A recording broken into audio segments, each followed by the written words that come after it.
Hello to everybody and good afternoon to all of you. कैसे हैं आप लोग? आज एक न्यूज़ आ गई, बेसिकली आज की आई, ये कल इवनिंग में ही ये अपडेट हो गया था एनबी की साइट पे।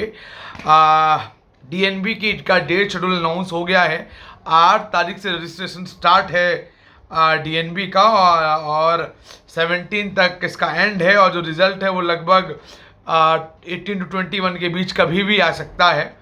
और फर्स्ट राउंड का रिजल्ट जो है वो 22 मान के चलिए, बेसिकली 22 तक ही आ जाएगा। और जो फर्स्ट ईयर की जो फीस है 22 से 27 के बीच आपको पे करनी है। इस बार काफ़ी कुछ चेंज हुए हैं रूल, और जो बहुत ज़रूरी थे, और मैंने डिस्कस किया भी था पहले कि चेंज होने ज़रूरी हैं और कुछ चेंजेस हुए भी हैं। अगर हम डीएनबी की, पर्टिकुलर डीएनबी की ही बात करें तो इस टॉपिक में हम तो डीएनबी की बात करेंगे। शाम को मैं 4 बजे जब लाइव आऊँगा तो मैं जो स्टेट के एनालिसिस हैं, यूपी के, बाकी जो बहुत अच्छे एनालिसिस आए हैं, कुछ जगह जिनके ड्रॉबैक्स और पॉजिटिव फैक्ट्स दोनों काउंट होंगे, वो मैं आप लोग डिस्कस करूंगा भी और बताऊंगा भी। पहले तो डीएनबी की जो फीस है वो 125 है, और जो स्टाइफंड है वो अलग अलग स्टाइफंड होता है, एक तरह की सैलरी मानिए।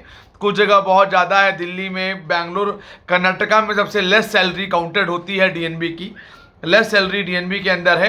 रजिस्ट्रेशन एक ही बार होगा, यानी कि ये बहुत ध्यान देने वाली बात है कि 8 तारीख से लेके और 17 तारीख तक ही रजिस्ट्रेशन होगा। ओनली 9 दिन में रजिस्ट्रेशन होगा।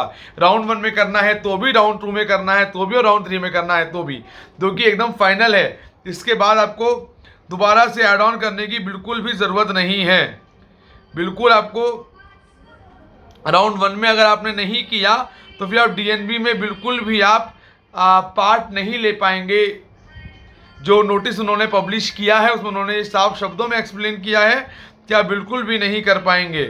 और जिन कैंडिडेट्स को राउंड 1 में सीट्स अलॉट हो जाएगी वो मॉडिफाई कर सकते हैं अपनी चॉइसेस को सेकेंड राउंड के काउंसलिंग के लिए। लेकिन वो तब होगा जब वो अपनी राउंड 1 की सीट को रिजेक्ट करेंगे। मतलब पहले उन्हें अपनी राउंड 1 की सीट्स को प्रॉपरली रिजेक्ट करना होगा।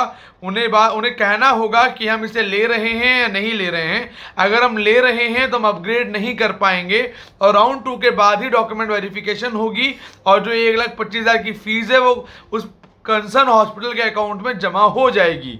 ये बहुत क्लियर कट है, जो कि उन्होंने अपने डिस्क्रिप्शन में एनबी ने बताया है, और ये रूल चेंज है। आप मॉडिफाई करके चेंज कर सकते हैं। कॉलेज लेने के बाद अपग्रेड नहीं कर सकते हैं। ले लिया, आपको उसमें ऑप्शन सेलेक्ट करना होगा नो, आप उसे रिजेक्ट करेंगे तो आप आगे चले जाएंगे। अगर आप उसको यस करते हैं, यस करने के बाद आपको 1 साल की फीस पे करनी होगी, आपको पूरे साल की फीस पे करनी होगी। अगर आप नहीं करेंगे पूरे साल की फीस तो आप काउंसलिंग से ही बाहर हो जाएंगे, और आपको अपनी सीट फ्रीज करनी होगी। ओरिजिनल डॉक्यूमेंट्स दे के सेकेंड राउंड के बाद। और अगर आप वो वेरीफाई नहीं करते हैं, डॉक्यूमेंट आपके वेरीफाई नहीं होते हैं, तो भी आप काउंसलिंग से बाहर हो जाएंगे। अलॉटमेंट लेटर आपको डाउनलोड करना मैंडेट है, वो भी नहीं करते हैं तो भी आप राउंड 1 से बाहर हो जाएंगे। ये कुछ रूल रेगुलेशंस है जो आपको कहीं ना कहीं फॉलो करने हैं। फर्दर राउंड्स में आपको जाने के लिए जो सीट अलॉट हुई उसको आप रिजेक्ट करिए और चले जाइए। अपग्रेडिंग वाला मॉड्यूल इस बार अप्लाई नहीं होगा।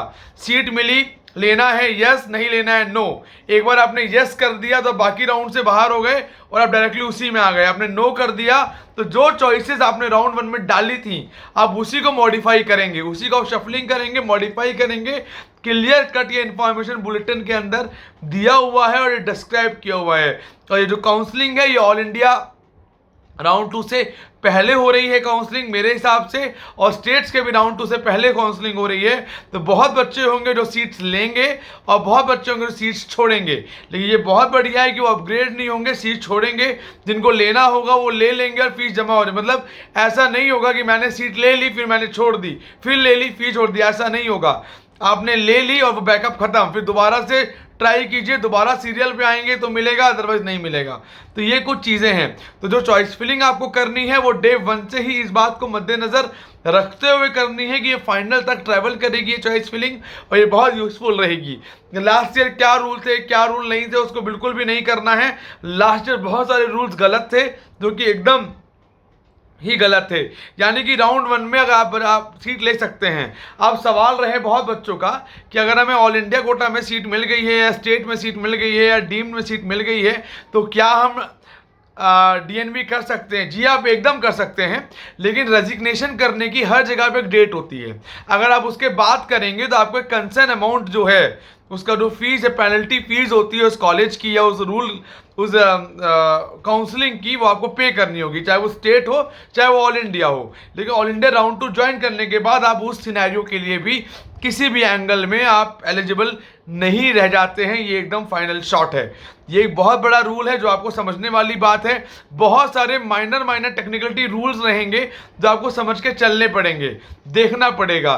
सबसे बड़ा सवाल है कॉलेजेस, हॉस्पिटल्स को चूज करना बहुत बड़ी बात है, क्योंकि डीएनबी एमएसएमडी के इक्वलेंट है। आप एसएस भी कर सकते हैं, सब बराबर है, फीसेस भी 1.25 लाख रुपए है। लेकिन डीएनबी ने हॉस्पिटल चूज करना बहुत बड़ा अहम है कि कितना पुराना है, सबसे खास बात कितने एसआर हैं, कितने जेआर हैं, कितनी सर्जरीज होती हैं, कितने पेशेंट्स आते हैं, वो कैसे एनालाइज होगा। 2 है, या कोई आदमी ऐसा हो जिसके पास डेटा हो जो एवोलाइज करता हो, कैलकुलेट करता हो। नंबर ऑफ बेडेड का ध्यान नहीं देना है। हाँ, 600 बेडेड 500 बेडेड से ऊपर काउंटेबल है, लेकिन ये भी नहीं कि 500 बेडेड से नीचे को नहीं लेना है। ये भी कोई फिगर कहीं भी नहीं कही गई है और बिल्कुल भी ऐसा नहीं है। और जो इन पर्सन राउंड है, जो लोग कह रहे थे कि ऑनलाइन होगा, जी नहीं, वो भी ऑफलाइन होगा। राउंड 3 के बाद वो भी एकदम ऑफलाइन होगा। और जो राउंड 3 में भी सीट जिसको राउंड 3 में सीट नहीं मिलेगी और जो राउंड 3 की सीट छोड़ेगा, मतलब जो एलिजिबल होगा फाइनल राउंड इन पर्सन के लिए, वो काउंसलिंग उसकी सीधी द्वारका में होती है, ऑफलाइन काउंसलिंग, वो वहीं पे होगा। अगर आपको सीट मिल गई राउंड 3 में और अगर आपने वो सीट छोड़ दी तो भी आप मॉपअप में जा सकते हैं। इस साल ऐसा है तो मॉपअप के भी चांसेस बनेंगे। लेकिन राउंड 1, राउंड 2, राउंड 3 ये एक अच्छा मौका है आपके लिए कि आप क्या क्या सीट्स लेके जा सकते हैं। तो जो बैक रैंकर्स हैं उनको थोड़ा डर और घबराहट होगी, लेकिन घबराहट की ज़रूरत बिल्कुल भी नहीं है और किसी भी एंगल में नहीं है, क्योंकि मॉपअप में चांसेस उतने ही ज़्यादा बढ़ जाएंगे। जो सीट लेके छोड़ेंगे लोग इसीलिए छोड़ सकते हैं क्योंकि वो स्टेट्स देखना चाहेंगे पैरेलली कि उन स्टेट्स में क्या मिल रहा है। स्टेट्स की कैलकुलेशंस को वो कहीं ना कहीं कोशिश करेंगे समझने की, जिसकी वजह से वो ये एक्टिविटी करते हुए नजर आएंगे काउंसलिंग में। काफ़ी लोग होंगे। राउंड 1 जैसे मैं कहता आ रहा हूँ, नेगेटिव शिफ्ट, भयानक नेगेटिव शिफ्ट देखने को मिलेगा। सीट्स बढ़ने के बावजूद सीट्स अभी मैट्रिक्स आई नहीं है, बहुत जल्दी आ जाएगी। और राउंड 2 में नई सीट्स ऐड होंगी, जो कि मेन बात है। राउंड 2 के अंदर नई सीट्स ऐड होंगी।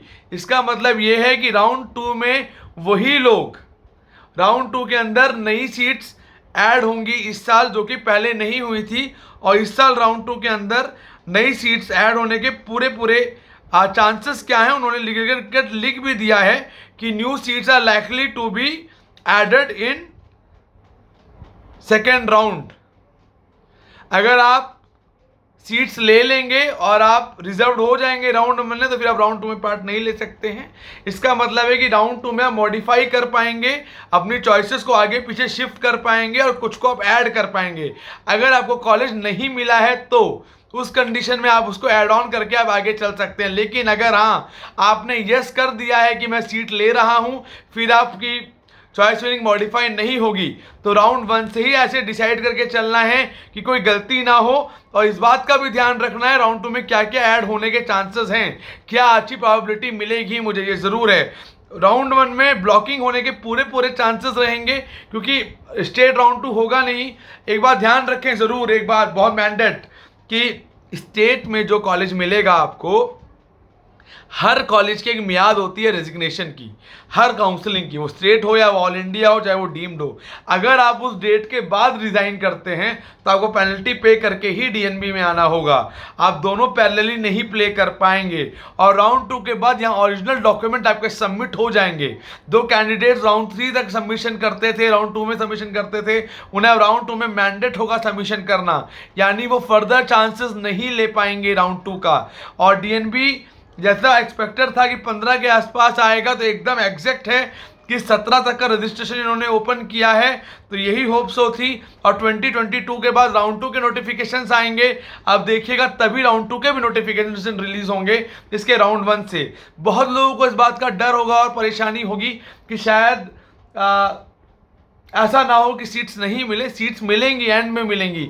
यहाँ नहीं मिलेगी तो राउंड 2 में कट ऑफ भागेगा या स्टेट में कट ऑफ भागेगा ज़रूर, क्योंकि एक लिमिटेड क्राइटेरिया का बच्चा है जो ले रहा है, इस बात का ध्यान रहे। और खासकर जो डाइसी रैंक्स हैं उनसे मेरी रिक्वेस्ट है, डाइसी रैंक कैंडिडेट से, कि अगर उन्हें प्राइवेट मिल गया है तो वो ले लें। मैं इसलिए नहीं कह रहा कि आप डीएनबी ना लें, आप डीएनबी ले सकते हैं, लेकिन डीएनबी रिस्क फैक्टर है आपके रैंक्स पे, उसको मान के भी चलना है और उसको भी लेके चलना है।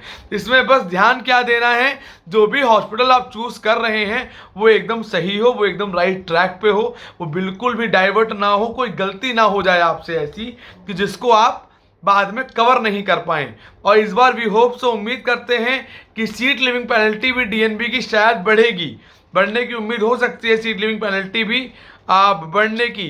एक बात और है, हॉस्पिटल को एनालाइज करने के लिए ये जरूर चेक कर लें कितना पुराना है। मैंने आपको बताया कितने एसआर हैं, कौन कौन हैं, डिपार्टमेंट कैसे हैं, कितने आईसीयू, कितने आईपीडी, किस हिसाब से हैं, अगर छोटा भी है तो क्या पेशेंट लोड है। कुछ ब्रांचेस के लिए मेडिसिन एंड ऑल को टीबी चेस्ट, कुछ ब्रांचेस के लिए ये देखना बहुत ज़रूरी है लोड कैसा है। इन चीज़ों को ज़रूर देखें और इस बात को भी आप ज़रूर देख के चलें कि वो पे कितना कर रहा है, सैलरी पे ऑफ कितना कर रहा है, क्योंकि सैलरी पे ऑफ कहीं भी लिखा हुआ नहीं है, वो एक अंदाज़ा है। लेकिन कर्नाटका श्योर शॉर्ट है कि लेस देता है, और क्योंकि डीएनबी ने बहुत लेस फिक्स कर रखा है। दिल्ली में काफ़ी अच्छा मिलता है सैलरी पे ऑफ, ये भी देखना है। एक बात और है कि आपको किसी भी एंगल में टेरिटोरियल नहीं होना है, किसी भी एंगल में रिजर्व्ड नहीं होना है, किसी भी एंगल में ये नहीं होना है कि अगर मुझे अच्छा हॉस्पिटल घर से 800 किलोमीटर दूर मिल रहा हो और बेकार यहाँ मिल रहा हो तो बिल्कुल भी ना लें। अगर प्रॉपर चलेंगे तो प्रॉपर चीज़ मिलेगी, हड़बड़ा के रैंडमली कुछ भी भरवा के कुछ भी करेंगे तो कुछ नहीं मिलेगा। ये भी ध्यान रखें, मिलेगा तो अच्छा, नहीं मिलेगा बाद में अफसोस करना होगा और रोना होगा, तो उसको पहले ही एनालाइज करें। एक रिक्वेस्ट और है, चॉइस फिलिंग आराम से करें, शांति के साथ करें, हिसाब को देखते हुए करें, हड़बड़ाने की बिल्कुल भी ज़रूरत नहीं है। राउंड 2 में जो कैंडिडेट्स आगे चलेंगे रिजेक्ट करके वो मॉडिफाई कर पाएंगे चॉइसेस को, वो न्यू एडेड चॉइसेस को उसमें ऐड कर सकते हैं, जिसको वो करके चलेंगे। लेकिन राउंड 2 के बाद ही आपको अपने ओरिजिनल डॉक्यूमेंट सबमिट करने होंगे, और अगर आप उस दौरान रिजाइन करते हैं तो आप काउंसलिंग से बाहर हो जाएंगे। किसी भी दौरान अगर आपने एक बार सीट ले ली, सीट लेने के बाद आप कहते हैं कि अब मैं काउंसलिंग में आगे नहीं जाऊंगा, मतलब अब मैं दूसरा राउंड देखूंगा सीट रिजर्व करने के बाद, तो आप नहीं जा पाएंगे। एक पोर्टल खुलेगा जिसमें आपको रिजर्व करने का ऑप्शन होगा, वो क्लिक करना है और आगे चलना है।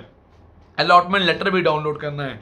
डीएनबी एकदम अलग होती है, नीट पीजी एमएसएमडी से डिफरेंट है, जिसको एक बार पैरेलल देख के चलें। इस बार रजिस्ट्रेशन में भी वी होप सो लास्ट से लगभग 2.5 गुना ज़्यादा बच्चे होंगे जो रजिस्ट्रेशन करते हुए नजर आएंगे और भरेंगे। यहाँ तक कि मुझे लगता है लोअर क्लिनिकल ब्रांचेस पे भी जोर अच्छा रहेगा, लेकिन उनके बाद पॉजिटिव शिफ्ट देखने को कहीं ना कहीं मिलेगा। अगर मैं अपनी बात करूँ, हो सकता है बहुत लोग गलत कहें, हो सकता है बहुत लोग कमेंट करें, हो सकता है बहुत लोग 10 तरह की चीज़ें बोलें, लेकिन मेरे हिसाब से जो एनालिसिस अभी तक रहा है वो कहीं ना कहीं 80 से 90% ठीक है, एक्यूरेट है। बाकी स्टेट की डिटेल में भी मैं आज शाम को जब 4 बजे ऑनलाइन आऊँगा लाइव, तब मैं आपसे डिस्कस करूँगा। और आपको कोई क्वेश्चन रेज होता हो डीएनबी को लेके, आप मुझसे फ्रैंकली पूछ सकते हैं, मैं आपको प्रॉपर चीज़ समझाऊँगा और बताऊँगा कैसे होगा और किस हिसाब से होगा। घबराने की ज़रूरत बिल्कुल नहीं, प्रॉपर डील करके चलें। जो कॉलेजेस ले चुके वो प्लीज़ ले लें, माइंड डाइवर्ट ना करें, शिफ्ट ना करें, रिस्क ना लें। कई बार रिस्क फैक्टर बहुत नुकसानदायी होता है और साल खराब होने के चांसेस ले आता है। पता चला कुछ अच्छा मिल रहा था और बेकार मिल गया। पैसे के ऊपर ना जाए, 1.25 लाख रुपए के ऊपर, उस पर जाए कि क्वालिटी क्या है, कितना लंबा चीज़ें चल रही हैं। और जो फ्री का ज्ञान बढ़ता है, हाथ जोड़ के विनती है, उस फ्री के ज्ञान को ना लें, प्रॉपर एनालिसिस करके ही चीज़ों को डिसाइड करें। ये भविष्य की बात है, बनेगा तो आपका बनेगा, बिगड़ेगा तो आपका बनेगा। एज ए काउंसलर मैं सही सलाह दे सकता हूँ, समझा सकता हूँ, रिक्वेस्ट कर सकता हूँ। और किसी पे भी भरोसा ना करें, ये सोचें कि उस बंदे को कितना नॉलेज है, कितना वो उस चीज़ को जानता है, कितना समझता है काउंसलिंग को, उसके बाद ही आप उस पर भरोसा करें और आगे चलें। तो इन चीज़ों को फॉलो करें। कोई कन्फ्यूजन हो, कुछ हो, आप कॉल कर सकते हैं। हमारी सर्विसेज, पेड सर्विसेज डीएनबी के लिए अलग से हैं, आप चाहें उनको ले सकते हैं, जिसमें आपको पूरी हेल्प करेंगे। लेकिन एक बार और कंफर्म कर देता हूं, हम एडमिशन की कोई भी गारंटी नहीं लेते हैं, हम सिर्फ गाइडेंस देने की गारंटी लेते हैं। हम सिर्फ आपको सही सलाह दिखा सकते हैं, सही राह दिखा सकते हैं, लेकिन मिलना या नहीं मिलना वो एक अलग फैक्टर है। लेकिन इतना ज़रूर कहूँगा, अच्छी कोशिश करेंगे, अच्छे राह पे चलेंगे, सही डायरेक्शन फॉलो करेंगे, तो we get a good college in a proper way. So bye bye, take care and have a good day. शाम को मिलूंगा 4 बजे, जो भी क्वेश्चंस होंगे लाइव पूछ सकते हैं, बात कर सकते हैं। Bye bye, take care.